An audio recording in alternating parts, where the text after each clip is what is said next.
Tonight's Coaches Show with Franklin Regional Coach Greg Botta is presented by the Ground Round near the Westmoreland Mall in Greensburg.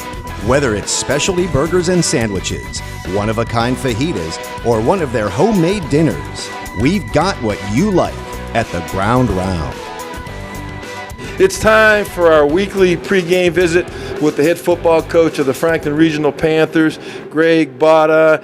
And before we get to talk about tonight's big match, which is going to have a lot riding on it, as the Gateway Gators will be playing against the Panthers here at Panther Stadium, we got to talk a little bit about last week's performance against the number 8 ranked Class AAA team in the state, going into last week's action. And Coach Botta, that game against Thomas Jefferson last week, I think that Thomas Jefferson showed why they are deserving of being ranked that high, as they kept your rushing total to the lowest it's been all year, although Jacob Ross did well. We'll talk about him individually. Sure. But they did a great job against stopping your vaunted attack. Talk a little bit about how tough they are defensively. Well, you know, we knew coming into this football game, TJ was a highly ranked team in the state of Pennsylvania. And you know, a lot of people asked me how we're going to approach this game, how I was going to play this game, and we approach it to win. You know, I have a lot of faith in our boys, and I knew our boys wouldn't back down. You know, I tell people it was kind of like a 12-round fight. We went out there for 5 rounds or 6 rounds and kept getting jabbed and realized, you know, we could play with these guys. And, you know, my thought was if we can keep it within 14 points before half and we got their starters going into the second half, which they haven't played at all this year, that we'd be in a better position. And if you look at the first half and the second half, it was a tale of 2 different halves when you look at it. And they played their starters all the way to the last play. So I was proud of our boys and how they responded. I was proud of them on how they never quit. And even when we're down by 24 points, we came back to score. And we had another opportunity to score, too. And we got stalled on about the 13-yard line. So, you know, I think that leading into this Gateway game, and how we ended up the second half, we should be ready to play a good game tonight. Without a doubt, and I said it during the broadcast, that score, the big receiver, Division I prospect, Frankie Langan, when he cut that 70-yard ball, and the guy that threw it was that sophomore quarterback, right? Robert Kelly, who came in when Austin Kemp had got hurt. I thought that was the play to turn the momentum pretty heavily. They went from being up 14 to 21 going into the locker room. That was big. There was no doubt. And that was 50 seconds left in a half. And they had their ball in their territory, probably about the 20-some yard line. And, you know, we didn't have a lot of film of them. We know their passing game wasn't their forte. Their forte is the run game. And, you know, and I don't know, we just blew coverage, and it was a well-placed ball, and they made a great play, just like this, you know, the Steelers made a great play for 54 seconds last Monday night. So, you know, it's about making plays, but I'm not taking anything away from TJ. But, you know, our kids realized, and Nate Moore came up to the middle of the third quarter and said, Coach, run inside zone. They're getting tired. He said, we can move the football. And we moved the football a lot differently in the second half than we did the first half. And I think our kids needed to believe that. I'm not taking anything away from, like I said, a powerful team. Every film we had on them showed them breaking balls for 75 yards, 82 yards, 40 yards, 60 yards. And their grind game was probably one of the better grind games. I think he was a leading rusher in the WPIL. Yeah, 452. Yeah, and you know, they're just big up front. That's what they do. They power you and they keep beating on you. But our kids didn't fall apart. They withstood the onslaught and you know, played a great second half. Jacob Ross, while the rest of the guys were held down as a team, you had your fewest rushing yards. He had 59 of the yards, I think total of 90. He had a pretty good game, averaging 5.9 yards a rush. Yeah, Jacob did a great job. I was proud of him. I think our offensive line did a better job with staying on blocks. That was one of my key points for this game, to stay on their blocks. Just don't initiate it, but stay on them. Let our backs, like, you know, Brett, and we're going to have Dom back tonight, and Jacob, let them do their thing, but give them an opportunity by holding your blocks longer, and they did that. Jacob had good vision, ran extremely well. He's going to get the nod tonight because of his efforts last Friday. Keeps Brett healthier on the defensive side of the ball, he had 15 tackles. Go with it, yeah. And, he did a great job on that side. But, he gets awful tired out there running around the football field. So, don't get me wrong, Brett's going to get his carries. But Jacob and Dom are going to spearhead the running attack tonight. And hopefully that we'll be able to keep the ball, move the ball, and end up scoring with them. Jordan Kester was second last week behind Zanato in tackles. He's come along pretty well. Yeah, he did. Jordan had a lull there in the midseason, and he and I sat down in here, and we had a heart-to-heart. And part of it was injuries. He hurt his ankle. He played at Hampton. He sprained his ankle the Tuesday or Wednesday before Hampton. He told me he was 65% after the game, but he didn't want to let us down. I said, Jordan, you at 65% is probably not as good as someone else at 100. But, we were going through a period of time where we had a lot of injuries. But the last couple games, and you're right, I made a note of that too, how much more physical he was. Him coming up, making tackles, wrapping his arms, putting his shoulder into it.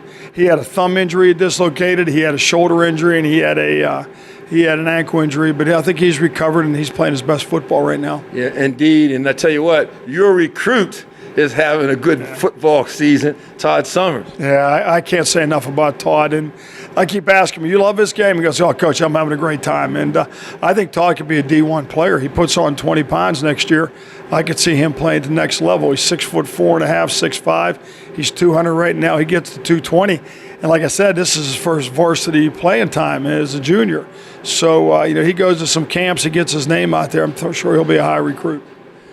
The Panthers tonight will be taking on Coach Tom Nola and the Gateway Gators, who after a slow start have picked up the pace, and they will come into the contest one game behind the Panthers in the loss column. And for Coach Nola's outfit, a victory over your squad tonight would give them a chance to finish second, because the only other help they need would be for Mars to lose at Hampton, and the odds favor that. Is this the first time you've ever coached against a Gateway team in a regular season? No. We played Gateway back when I was back in Quad A, okay. And they were on our schedule a couple of times. We were AAA. Now I've seen Gateway, but I've not seen Tom Nola. Okay. I had an opportunity. Tom and I became friends. We coached in the Big 33 this past year, and we rode up together to Harrisburg and Hershey a couple times. And it was funny because he was picking my brain about the Greater Allegheny and what he needed to do to compete. And, I should be a prognosticator, because this is the exact scenario I thought was going to happen. That we'd play TJ, be a physical football game. There'd be no meaning in that except for pride and, a little bit of an ego. But it would come down to the Gateway game for something, and this one's for home field advantage. And their backs are against the wall. If they lose it, they could be out of it completely. So if we win this, we're in the driver's seat. If we lose, we'll still be in the playoffs. But, my thought is we got to get better. TJ was a playoff team. That's what we're going to see. Gateway's a potential playoff team. And then we're into the playoffs. So, I want to play our best football tonight. And, I don't want to wait till the playoffs. Looking at the film of the Gators, where have they improved so much in the last 4 weeks, have won 4 conference games in a row? Well, the nice thing about the huddle we do is you could see them game 1 and game 9. They're two different teams. I mean, Greensburg beat them in the opening game. It was a low-scoring game by a point or two. And they just made a lot of mistakes. They didn't have the right personnel when they were, from what I understand, their offensive line was banged up. But as you see them move through the season, you see them improving. Quarterback, they were struggling with their quarterback. They got a guy in from Mississippi. He's one of 3. They rotate around. They got 6'4", 6'5" receivers. They're big up front. They're physical kids. They have a lot of speed. This is a good football team now. And that was my scenario. I said either they're going to get better and Tom's going to bring them together, or they're going to implode. Well, they just got better, and they're going to be on top of their game tonight getting ready for this one. Are there any areas that you think your club particularly think you maybe can attack well against them on offense? Yeah, we do. I mean, we talked to the coordinators, did a long meeting on Sunday about what we think we can do. I mean, we've moved the ball well. If we take the first half out against TJ, we've moved the ball well against everybody we've played, and we think we can move the football against them. And, depending on how Santino's on and the receivers running their routes, we think we got some good matchups throwing the ball too. Now, this has got to be a rivalry that's going to really get enhanced now that you're in the same conference, playing the last week of the season. I would anticipate a lot of interest by the football fans from both communities. You know what? Our biggest rivalry was Plum. And when they took that away from us, I mean, I haven't talked to my AD. That was one of the biggest draws we had all year. I expect this game to be the biggest football game of the year for both he and I. We're right next door to each other. We're 3 or 4 miles from each other, and this is going to build into one of the biggest rivalries I think we will ever have.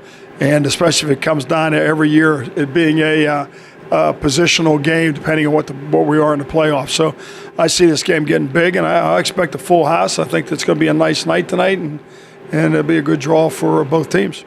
Coach, this is the Westmoreland Sports Network final broadcast of the regular season, and of course, we wish you and your outfit again continued great luck in the postseason.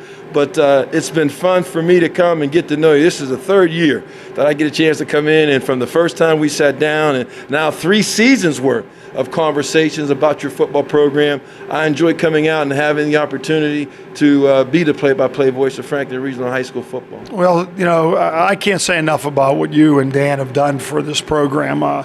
People all across the United States watch us, including all my families.